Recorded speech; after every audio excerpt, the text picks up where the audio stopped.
My name is Ian Cooke, and I'm on a mission to help you do more with plants. I started in the horticultural industry back in the early 80s in England. Since then, I've had the chance to travel to over 55 countries, observing plants and plant culture. In this episode, I'm going to show you how I take fig cuttings so that I can grow my own plants that will have tasty, ripe fruit.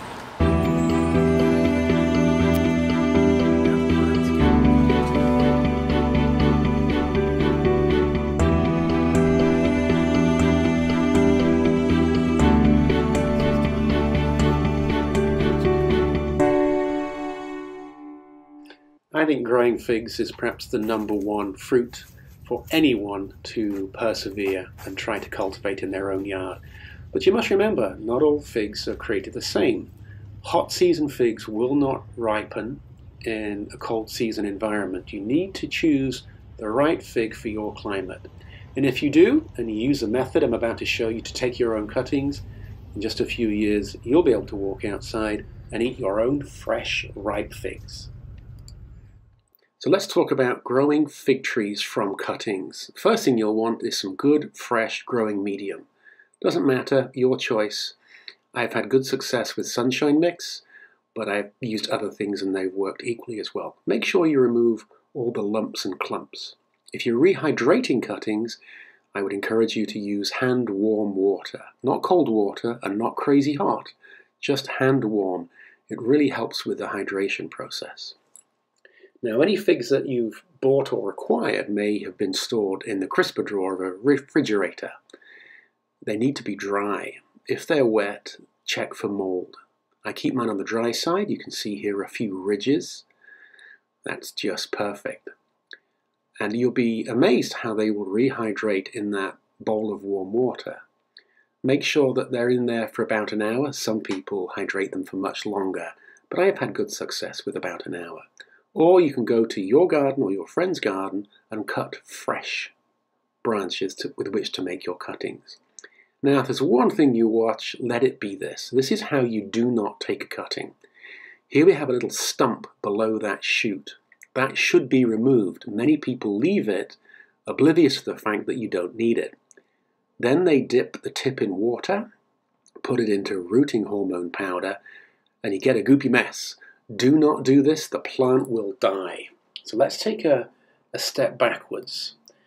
We've got some cutting material, we've got our clippers, we've got our rooting hormone, we've got our growing medium, and you need to put all this in one spot so that you can be efficient.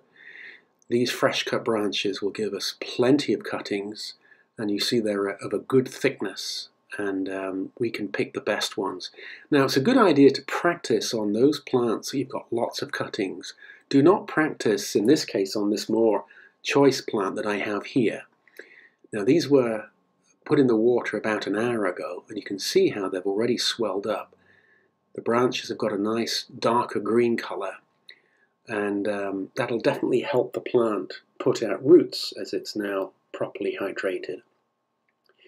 Now, that growing medium that was in the sunshine bag, I've had this out in room temperature for a few hours, and it's gone from being below freezing to now obviously room temperature. Much better to put your cuttings into a warm mix rather than a cold mix. Now, to improve aeration of my mix, I like to add a little bit of perlite, and it's about a 50-50 mix, and I'll show you a trick how to do that later. But your mix might already have some perlite in it. This is your preference. The perlite helps it drain, but what it also does is increase the aeration. Now, spray is very important. Make sure you mark it with water. I didn't and used herbicide on some plants. Guess what happened? Now, I've had great success with these glass jars. I cut drainage holes in the bottom, and that makes sure that they don't hold water. But they've got a little bit of weight to them so they don't tip over. I can get 5 or 6 cuttings in one of them, and I can also see the roots grow, and I find that the glass is much better at transferring the heat from the heat mat in my propagator. So I'm a big fan of these, and you gently make your mix. Do not be tempted to press it down too far. You can see we've got a nice even mix. We don't have pockets of just perlite or just growing mix. Give it a tap, keep topping it off, but make sure that you don't press it too hard. That compaction really does form a barrier for new roots to grow.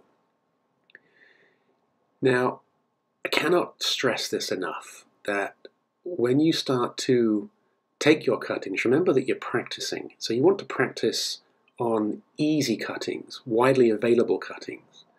And this is where people go wrong.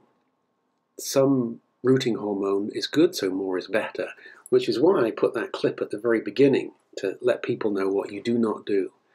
The amount in the cap will do many cuttings, and there'll still be some left to go back into the pot. Make sure you put the pot safely. I've knocked over my fair share of hormone pots. Here's the shoots, and you can see how they've swollen. They've got those nice thick buds that have rehydrated. A nice fresh cut, and that is a cutting ready to be stuck. But please take the time to dry off the end where the rooting hormone is going to go. All you want to do is initiate cell differentiation. You're not trying to grow a brand new root stem overnight. And this powder has got the habit to help those cells go from what they are into a callus, and then the callus puts out the new shoots, the new roots. So a mere dusting is all you need. I use a screwdriver or a piece of wood to make a little hole to receive the cutting, being very gentle just to press it down firmly but not too firm. And here you can see that it's not a very long drawn-out process. When you've got your rooting hormone, your cuttings, your clippers, screwdriver to make the holes, you can very quickly get through it. Here you can see this is now upside down. The buds are facing down. Don't put them in like that. Turn it the right way, and you'll find you'll have much more success. Take your time and space your cuttings out evenly. I've done this pattern before in the past, and you get 5 around the side and then 1 in the middle to give you a total of 6. And they've all got even conditions. One is not warmer than the other, and one is not colder. And it's worked very well in the past. So that is Bensonhurst Purple. And you can see that this is a very light firming so that they stay upright, but they're not in any way squashed in too tight. Very important now, you're spraying the growing medium a little bit, but you're also ensuring that all sides of those cuttings are moist. And by doing it this way, you're not washing off that rooting hormone. If you gave this a big drink, that rooting hormone would soon disperse into the growing medium. Now, this is another trick. Take the cap off the sprayer, put your finger over the end, and you're just dribbling a little bit of water on the surface, and that will all be absorbed by the mix. And then you absolutely must get in the habit of writing down what the variety is. Going to your greenhouse or your propagator and finding a stash of pots and you can't remember what's what. That's not good. Write the name on this bag, cut off the corners. This is a really good trick. What it does is allow oxygen to move from the growing area that is within the plastic bag, but it also helps it vent. It doesn't make the conditions too perfect. There's a degree of variability, and it makes it easier when it comes time to pot them on. Attach the bag firmly around the glass. We've got our label on there, got the corners cut. That is now ready to go into our propagator. Let's just expand on a few tricks. Rarely do you sit down and do 50 cuttings. You might, but you've got the size of the pot. If you want a 50-50 ratio, add half with your growing medium, half with your perlite, and you know you've got just the right amount. That way you can tip it out, mix it up nicely, and then put it back in the pot. What you're looking for is a nice, even distribution of perlite with growing mix, and not have an area that's a lot more of one over the other. Just keep tapping it, and that is nature's way to get the right density, and your plants will hold up perfectly in there. Now this film has been sped up, but you'll see it's not messing around. Very easily cutting back those branches into the stems that you want. And because these weren't wet, they don't need to be dried off. These were fresh cuttings. And all we're doing is putting them into our glass, little bit of rooting hormone. And there's our plants. This taller pot is a little easier because you've got a bit more support. Use a sprayer to dampen down all sides and the top. And that is ready. That can go into our propagating house once it's had a little bit of water dribbled onto the surface. These cuttings and these glass jars can now be placed in the propagator on the heat mat. This propagator was featured in a previous video, and I'll add a link in the description below.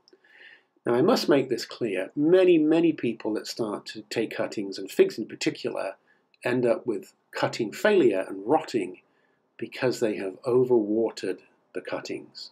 The only way that the growing medium gets too wet is because you add too much water. So take heed, reduce the watering, only use a sprayer. I check my plants once a day, and I might spray them 3 or 4 times a week. And that's all you need. Good luck in your endeavor. Figs are fantastic. Happy growing.